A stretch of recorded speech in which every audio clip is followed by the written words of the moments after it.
Wow, my great viewers and listeners all over the world. Yes, this is coming from Independent TV 7. Yeah, release Igboho now. Oh my God, by Yoruba Global Alliance. That's from the press statement. Release Igboho. Oh, Igboho, Igboho, now. Yoruba Nation, now. No going back, now. Yoruba Global Alliance, YG, press statement states that the continued unjustified incarceration of Chief Sunday Adeyemo alias Sunday Igboho by the Benin Republic authorities, obviously with the connivance of the Nigerian authorities, has become a huge embarrassment not only to those who padlocked him but also to all people of a conscience all over the world. Chief Sunday Adeyemo is a successful Nigerian businessman and a philanthropist. He got drawn into activism in response to the nefarious activities of terrorists who were tormenting his ancestral community. Yes, that is what it is. You can listen and also listen attentively. Sunday Igboho also felt concerned about the second-class citizen position is Yoruba people who were reduced to in their land and thought he could do something to address the humiliation situation, especially when his people ran to him for help. That was the genesis of Sunday Igboho's fray into populism and the iron fist response of those who believed Nigeria was their property to bedraggle and plunder. You know that what that is. Chiefs Adeyemo, accompanied by unprecedented mammoth crowds of supporters, admirers, and the ordinary people, went round the nooks and crannies of Yoruba kingdoms in peaceful processions. This must have provoked the displeasure of the powers that be, which in Gestapo style brutally invaded his residence in the deadness of night to kill him. Yes, can you hear that word? To kill him. That is just the narrative, and also to kill him, wipe out the entire family's residence therein. It was a miracle Igboho survived the onslaught. Two unarmed people were murdered, while all the buildings and vehicular properties and other valuable items were destroyed beyond repair. About 17 days after the carnage of July 1st, Igboho, in keeping with the United Nations Charter, flee the country that was after his life and was about to escape to Germany, when Nigerian authorities suspected to be led by General Buhari, recently planted in Benin, ambushed him in the neighboring republic. Yes, Chief Sunday Adeyemo has been held in unholy custody even ever since. The prisoner of conscience wallows in captivity, and all legal and diplomatic efforts, effort, and my brother they talk say effort, but notwithstanding effort to get the unitary government in Nigeria off his back have proved unsuccessful. Why is this unsuccessful?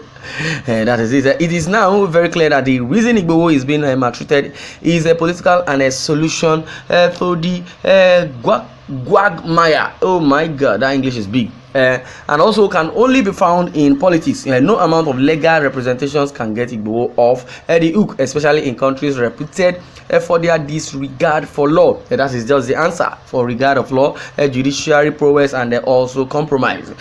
In fact, the easiest way for a lawless country to punish its citizens and deny them their fundamental right is deployment of an instrument of law. After all, judges are appointed by government and they remain in office at the pleasure of the government of the day. We hate to say who pays the piper dictates the tune. A notorious cliché. Yes.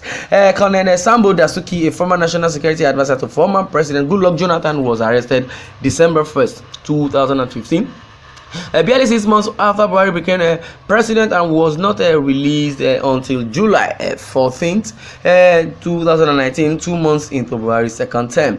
There exist several examples where governments use delay tactics and many illegal excuses to keep their prisoners in prison. It is our considered view that Chief Sunday Adeyemo did not commit any offense if he asked people of his community and the entire Yoruba race to defend themselves to ward off rampaging terrorists. Several other leaders, including state governors, have issued similar statements. Adeyemo Sunday Igboho did not kill anybody. He did not wage war against the government. He merely exercised his fundamental human right and fundamental freedom of speech, clearly entrenched in the United Nations Charter, which is the agreement under international law. And Nigeria is a treaty and a body to that. And whatever statements he made were on behalf of his people. Yes, only those who feared that his activities might disturb their political ambitions or may rob them of their favors from government would wish Igboho incarcerated. To continue, Chief Sunday Adeyemo is a prisoner of conscience. He came out to defend the rights and welfare of his Yoruba nation. He certainly does not deserve to feel that he is abandoned, and those who were out of fear or selfish interest are keeping quiet should come out bold, yes, and also demand Igboho's release, regardless of the trade-off hidden between the governments of Benin and Nigeria. My great people, my great Yoruba, my great Southerners in Nigeria, in diaspora, everywhere, all over the world. I believe you understand what the antecedent and what the narrative is all about Sunday, aka Sunday Adeyemo Igboho case, and also his counterpart Nnamdi Kanu. Also, we should know definitely the Nigerian government led by the present president Muhammadu Buhari has not even shown any concern to even a salvage situation, because I would say in his own dungeon, in his own village, in his own entity, in his own clan, I believe he has failed woefully. So in a case whereby Sunday Igboho is being held in Benin Republic, I believe yes, some persons are trying to change the narrative, but the Yoruba says we call on Yoruba leaders and Yoruba elders to summon up courage and deploy all the political machineries at their disposal to also get Igboho out of prison, to reunite with his family. Our traditional rulers, especially the Onirisa and the Alafin, Orisha Ijebu, the Awujale, the Owa Obokun, Ademola, the Olubadan, the Alake, the Deji, the Ewi, and also the Osemawe, the Sound, yes, the Akaribo, the Olofa, Obajeba, the Obaro Kaba, the Oba of Benin, the Olu of Wari, the Alaketu, and other Obas or Ni of Ife and about and not listed in any particular order. I should call or visit President Muhammadu Buhari and appeal to his conscience to release your son. For you, definitely all this Oba that has been mentioned, I believe they are Yorubas, except if they want to tell us they are also, in support of what the violent, or let me say the violation of a fundamental human right bestowed upon the citizen of Nigeria. I wouldn't say maybe because Sunday Igboho is a Yoruba.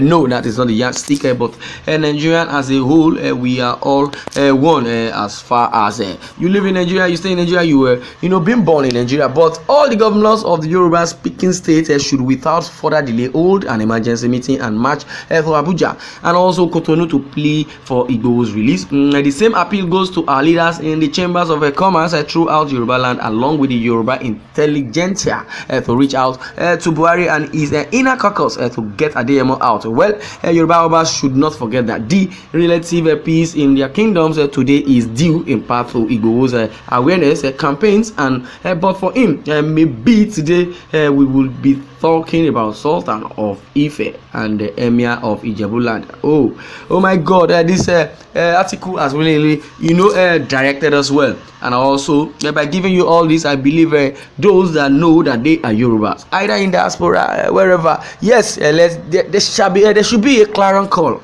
Yes, clarion call for Sunday Igboho. Sunday Igboho and Nnamdi Kanu. Yes, they are only speaking the truth. Yes, when you don't, give a good governance, what you see is a secession.